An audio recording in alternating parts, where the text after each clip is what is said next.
Buenos días. Yo voy a mostrar los resultados del estudio FRECE, en concreto en la relacionada con la fibrilación auricular. En primer lugar, quiero presentarles esta diapositiva en la cual podemos ver el diagrama de flujo de participación de todo el estudio, que es común para tanto el estudio de fibrilación auricular como de angina estable. Como bien ha descrito el doctor Muñiz, pues el estudio se realizó en 50 provincias españolas, pero 4 de ellas dejaron de participar o no participaron finalmente por problemas técnicos. Al final se introdujeron 47 hospitales porque en una ciudad había 2 hospitales, como era Barcelona, y de esos hospitales había asignado un grupo de médicos de atención primaria en torno a unos 8.000, 7.959, de los cuales se invitaron de forma aleatoria, por una selección aleatoria que se hacía en el estudio, en la primera aleatorización que se hacía en la realización del estudio, a 769 médicos de atención primaria, médicos de familia. De estos no participaron 44% y al final incluimos a 425 médicos de atención primaria como representantes para realizar el estudio de toda la población inicial. Aquí luego se hizo sobre estos médicos de familia y sobre la población que tienen asignada la segunda aleatorización de población asignada con tarjeta sanitaria mayor de 40 años, y la población seleccionada eran 11.831 personas. En este grupo en esa selección inicial pues había errores administrativos, pacientes que habían fallecido, con lo cual al final la muestra con la que se intentó el contacto fueron 11.055 personas mayores de 40 años, y de estos al final participaron 8.400, es decir, el 76% de los seleccionados inicialmente. Es decir, en total unos 8.343 pacientes serían las que se incluyeron en la realización del estudio. Paso primero a darles una visión de las características generales de la población estudiada, en concreto sobre todo en la comorbilidad que tienen esta población analizada, estos 8.395 individuos. Pues como ven, el 5% tenían antecedentes de cardiopatía isquémica, en concreto patología tiroidea estaba en torno al 7%, patología respiratoria en torno al 6,4%, arteriopatía periférica al 2,6% y antecedentes de accidente cerebrovascular en el 4,1%. Si analizamos los factores de riesgo que tiene esta población analizada, vemos que el 15,3% eran diabéticos y casi la totalidad de ellos, el 98%, estaban en tratamiento antidiabético, bien con antidiabéticos orales o con insulina. El 40,9% tenían descrito hipertensión arterial y en general estaban tratados la mayoría con dieta y medicación, el 82,9%. También en torno al 40% tenían antecedentes de hipercolesterolemia. Y en cuanto a los hábitos tóxicos, había una población del 19,7% de fumadores, es decir, que teníamos en torno a un 20% de fumadores en la población que se analizó. En cuanto al consumo de alcohol, pues pueden ver como casi el 50% nunca consumía alcohol, y había un 30% que tomaba, un consumidor social, digamos, entre una o más bebidas a la semana, y digamos que había bebedores severos en torno al 6%. En el diagnóstico previo conocido por el médico de familia de insuficiencia cardíaca estaba en torno al 3,1%, la mayoría estaban en grado funcional 2, el 55%, y solo estaban en grado 3-4, el 28% más o menos de la población estudiada. Si nos centramos en concreto ya en el análisis de la fibrilación auricular, en concreto en los pacientes, en la población que se analizó, pueden ver que no había fibrilación auricular ni conocida previamente, ni porque no hubiera antecedentes, en el 95,1% de la población. Había pacientes que no conocían que tenían fibrilación auricular. Estos son datos brutos, hay que decirlo, sobre la población. Después veremos que la moderación es algo diferente. La FA no conocida era en torno al 0,5%, y en el antecedentes de fibrilación auricular había en un 4,4%. En los pacientes que tenían antecedentes de fibrilación auricular, si analizamos qué tipo de fibrilación auricular habían tenido, pues el 66,4% eran pacientes con fibrilación auricular permanente, mientras que en el 22% era fibrilación auricular paroxística, y en un 10% teníamos fibrilación persistente. Es decir,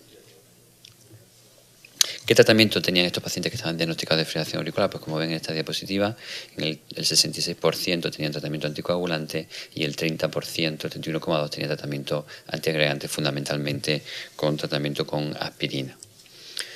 En concreto, en los pacientes que tenían fibrilación auricular también podemos ver que el tratamiento solo con anticoagulante estaba en torno al 60%, solo con antiagregante entonces era el 24,5% y un 6% tenían tratamiento combinado con antiagregante y anticoagulante. Si nos centramos en el análisis del tratamiento, digamos, no anticoagulante, sino tratamiento farmacológico para control de frecuencia o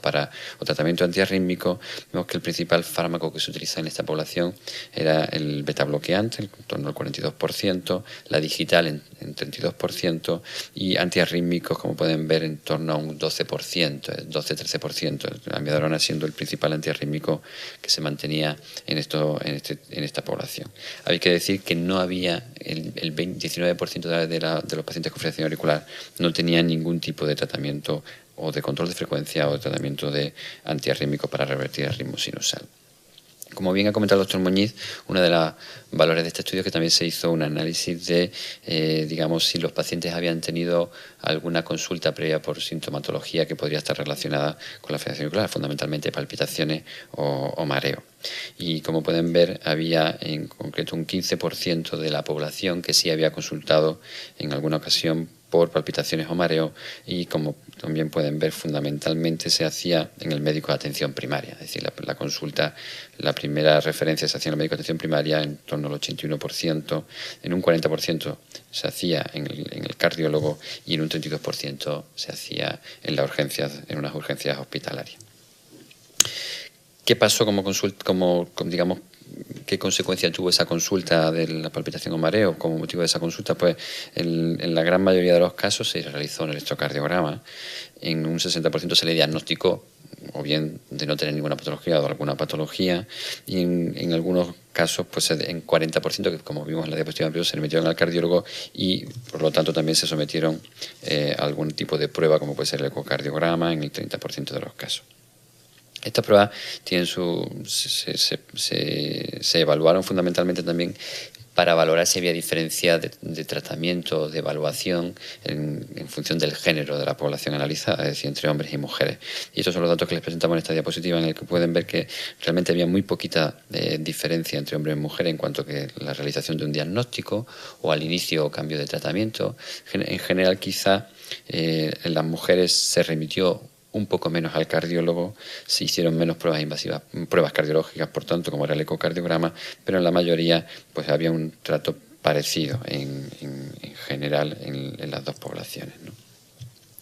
Cuando analizamos, hay que decir que en todos estos pacientes, toda esta población se realizó un electrocardiograma, como se ha comentado en la metodología, y por lo tanto una importante información de los hallazgos electrocardiográficos en una población en principio, una población, digamos, en principio sana, es decir, que no acude a la consulta, ¿no?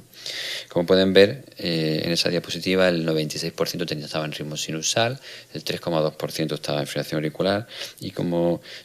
otro tipo de ritmos, digamos, pues son muy poco frecuentes, como por ejemplo ritmos auriculares migratorios, ritmos auriculares bajos, que a veces se dan en gente joven, pero que, como saben, en esta selección de pacientes eran mayores de 40 años, ¿no? En concreto, en esta siguiente diapositiva, lo que vemos es cómo se relacionaba la aparición, lo que encontrábamos en el electro, con lo que se estaba referenciado en ese paciente desde el punto de vista de la evaluación que hacía el médico de primaria de la fibrilación auricular del paciente, del individuo que tenía en la consulta. En concreto, como pueden ver,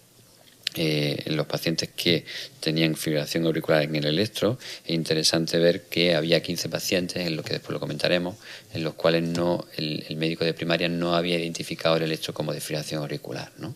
Y otro aspecto también relevante es que había 26 pacientes que tenían fibrilación auricular y que en concreto no estaban diagnosticados previamente de fibrilación auricular, ¿no? Que junto a estos 15 pues harían 41 pacientes que no eran conocidas la presencia de la arritmia de la fibrilación auricular en ese individuo, es decir, 41 de la población total que hemos analizado. ¿Qué frecuencia media tenían los pacientes en el electro? Pues estaba en torno a la frecuencia media de 70 latidos por minuto, con una frecuencia mayor de 100%, es decir, latidos por minuto de solo un 0,8%, y con bradicardia sinusal un 10%. Algunas alteraciones electrocardiográficas, por poner algunas de las más frecuentes, pero esto va a ser un análisis más exhaustivo. Pues como pueden ver, bloqueos de primer grado estaban en un torno a un 4%, y de los trastornos de conducción, el bloqueo de rama derecha era el más frecuente, con una frecuencia del 7,8%, y el bloqueo de rama izquierda del 1,9%, es decir, sería un 2% y un 8% más o menos de los dos bloqueos de rama que habitualmente encontramos en nuestros pacientes. Como se ha comentado también previamente, en algunos casos el paciente tuvo que ser derivado para evaluación del cardiólogo porque así el protocolo lo asignaba, y esto ocurrió en el 3,1% de la población que analizamos, ¿no? El motivo era pues un nuevo diagnóstico de disfunción auricular, en concreto en 18% de los casos, un nuevo diagnóstico de angina, en este caso un 21%, en algunos casos de las dos situaciones, pero también en muchos casos como consecuencia de la visita que se realizaba por parte del médico de atención primaria, se enviaba por otro motivo, como por ejemplo podía ser que tuviera un soplo o otro tipo de patología que hacía que el médico derivara también al médico, al individuo, al cardiólogo, ¿no? El diagnóstico del cardiólogo definitivo, una vez realizada la evaluación de estos pacientes, pues en un 21% fue fibrilación auricular, angina en un 12,8%, un diagnóstico de infarto antiguo de un 3,3% y otro tipo de condición cardíaca en el 38% de los casos. A continuación les voy a exponer las prevalencias ya ponderadas por sexo y grupos de edad, es decir, el objetivo principal de nuestro estudio, es decir, cuál es la prevalencia de fibrilación auricular por edad y sexo en la población analizada. Como pueden ver en esta tabla, si nos vamos a la cifra que todos intentamos recordar, pues verán que la prevalencia de fibrilación auricular ponderada total sería del 4,4%. Si además hacemos la diferencia entre hombres y mujeres, veríamos que es muy parecida, 4,4 en varones y 4,5 en mujeres. Y después es realmente también interesante, ahora vamos en la siguiente diapositiva, quizá un poco mejor, es cómo la prevalencia se incrementa por década, tanto en hombres como mujeres. En general hay una pequeña preponderancia de la fibrilación auricular en varones, fundamentalmente hasta la década de los 80, y a partir de los 80 predominan las mujeres con fibrilación auricular. Lo interesante del incremento por décadas es algo que se ve en todos los estudios, en otros estudios de prevalencia, es cómo la prevalencia de fibrilación auricular va incrementando progresivamente por décadas, especialmente a partir de los 60 años, y además lo que ocurre es que, como ocurre también en la mayoría de los estudios, se duplica la prevalencia de fibrilación auricular por cada década, teniendo, como vimos en la diapositiva anterior, pues prevalencia en pacientes de más de 80 años del 17,7%. Como pueden ver, en la columna de la derecha, pues tenemos en la década de los 60 un 4,6%, se duplica casi en la década de los 70, se vuelve a duplicarse por encima de los 80 años. Uno de los aspectos interesantes, aunque esto está reflejado en otros estudios, solo exclusivamente analizando pacientes con fibrilación auricular, era analizar en esta población cuáles eran las características de la población con fibrilación auricular frente a la que no tenía fibrilación auricular, ¿no? Por hacerles un análisis rápido, pueden ver en esta diapositiva que los pacientes con fibrilación auricular, en concreto en la evaluación de los factores de riesgo cardiovascular, pues tenían mayor porcentaje de obesidad, de hipercolesterolemia, de diabetes, de hipertensión arterial y menos de tabaquismo. Cuando vemos los datos de comorbilidad, vemos también que los pacientes con fibrilación auricular presentaban una mayor presencia de enfermedad cerebrovascular, lo cual es lógico, porque una de sus consecuencias, arteriopatía periférica, más patología pulmonar, más cardiopatía isquémica, y también tenían más antecedentes de insuficiencia cardíaca. Un aspecto también interesante del estudio ofrece es valorar cómo es la concordancia en el diagnóstico electrocardiográfico y cuántos pacientes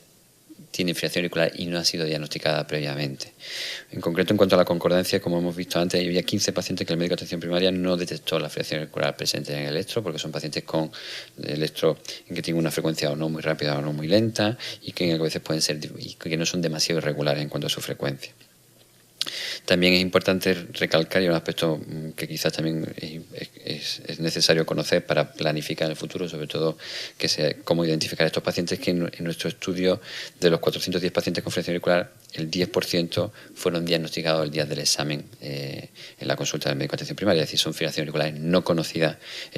previamente.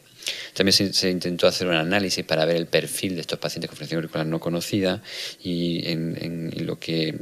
muestran los datos es que predominaba el porcentaje de varones, no diabéticos, fumadores y sin antecedentes de insuficiencia cardíaca, y que además también estaban menos sintomáticos en relación con los pacientes que tenían con fibrilación auricular